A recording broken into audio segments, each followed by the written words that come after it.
নমস্কার বন্ধুরা, আজ আমরা শুনব হিন্দু পৌরাণিক গ্রন্থগুলির মধ্যে অন্যতম গ্রন্থ মৎস্য পুরাণ। ওম নমো ভগবতে বাসুদেবায় নমঃ।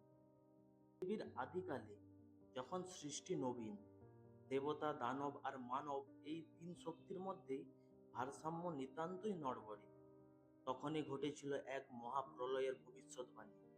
এই প্রলয় হবে এমন ভয়াবহ যে সমস্ত জীব বৈচিত্র্য, সমস্ত জ্ঞান, সমস্ত সভ্যতা বিস্মৃতির অন্ধকারে তলিয়ে যাবে। সংকটময় মুহূর্তেই প্রকাশ পেলেন স্বয়ং ভগবান বিষ্ণুর প্রথম অবতার, মৎস্য অবতার।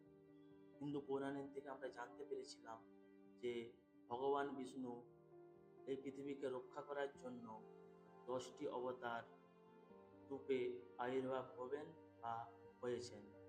সুতরাং সেই 10টি অবতারের মধ্যে প্রথম অবতার মৎস্য অবতার। হিমালয়ের পাদদেশে শান্ত এক নদীর তীরে বসে সৎ এবং ধর্মপরায়ণ রাজা সত্যব্রত তপস্যা করছিলেন। প্রতিদিনের মতো তিনি অঞ্জলি করে জল অর্ঘ্য দিচ্ছিলেন। ঠিক তখনই তার হাতে ধরা পড়িল একটি ক্ষুদ্র সোনালী মৎস্য। রাজা মৎস্যটিকে আবার নদীতে ছেড়ে দিতে চাইলেন, কিন্তু মৎস্যটি কাতর স্বরে বলিল, মহারাজ, নদীতে বড় বড় মৎস্য আমাকে ভক্ষণ করিবে, দয়া করে আমাকে রক্ষা করুন।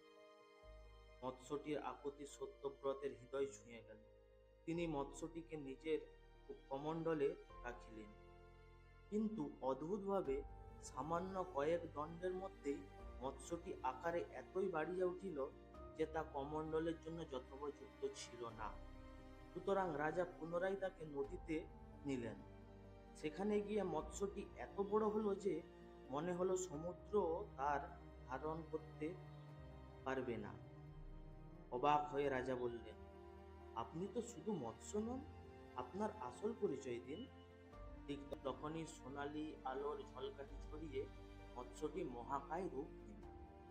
দণ্ডী গম্ভীর কণ্ঠে বেজে উঠল, আমি শ্রী বিষ্ণু, আসন্ন মহাপ্রলয় থেকে জীব রক্ষা করার জন্যই তোমার কাছে এসেছি। রাজা সত্যব্রত বিস্ময়ে নত হয়ে প্রণাম। বিষ্ণুদেব বলিলেন, 7 দিন পরে পৃথিবী ডুবে যাবে প্রলয়ের জলে। তুমি একটি বিশাল নৌকা তৈরি করিবে। নৌকায় উঠবে সপ্ত মহান ঋষি, যাবতীয় জীবের বীজ, প্রয়োজনীয় খাদ্য ও বেদশাস্ত্র। এটাই হবে নতুন সৃষ্টির বীজ। রাজা সত্যব্রত সেই নির্দেশ পালন করতে শুরু করিলেন। দিন রাত পরিশ্রম করে তিনি একটি বিশাল নৌকা গড়িয়া তুলিলেন।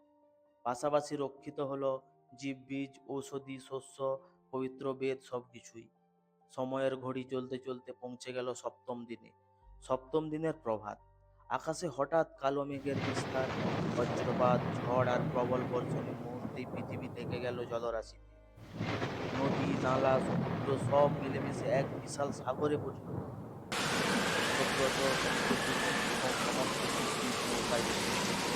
ঠিক তখনই প্রলয় তরঙ্গের ফেনা চিরে উদ্ভাসিত হলেন এক শৃঙ্গ বিশিষ্ট মহামৎস্যরূপী শ্রী বিষ্ণু। তার শৃঙ্গ সদৃশ এক অগ্রভাগে নৌকাকে বেঁধে দেওয়া হলো নাগরাজ বাসকি সৃষ্ট রশ্মি দ্বারা। এইভাবে শুরু হলো প্রলয়ের জলের মধ্যে নৌকার মহাযাত্রা। নৌকা দুলছে উত্তাল মহাসমুদ্রের মাঝে, চারপাশে শুধুই জল আর জল। মাঝে মাঝে দেখা যাচ্ছে বিশাল দানব, প্রলয় বাতাসে ছুটে যাওয়া অগ্নিকণা আর মহাজাগতিক বজ্র।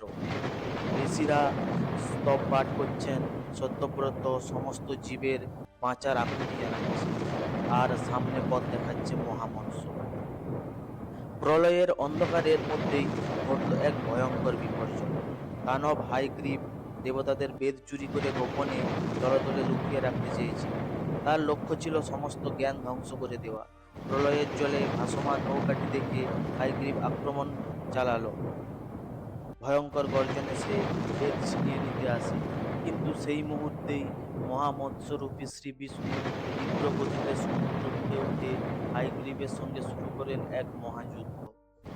সমুদ্র উত্তাল, বজ্রপাত চলছে, নৌকা দুলছে, ঋষিরা স্তব গাইছেন। অবশেষে শ্রী বিষ্ণু তার ত্রিশূল সম তীক্ষ্ণ পুচ্ছ দ্বারা হায়গ্রীবকে পরাস্ত করেন এবং বেদ পুনরুদ্ধার করেন।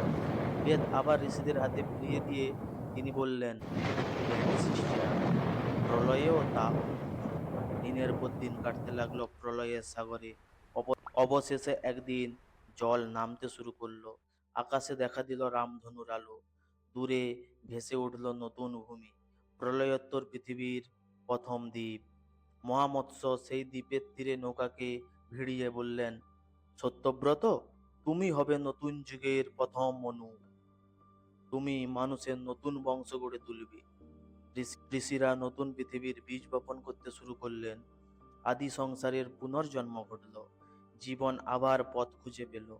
স্বরূপী শ্রী বিষ্ণু ধীরে ধীরে সমুদ্রের গভীরে বিলীন হয়ে গেলেন।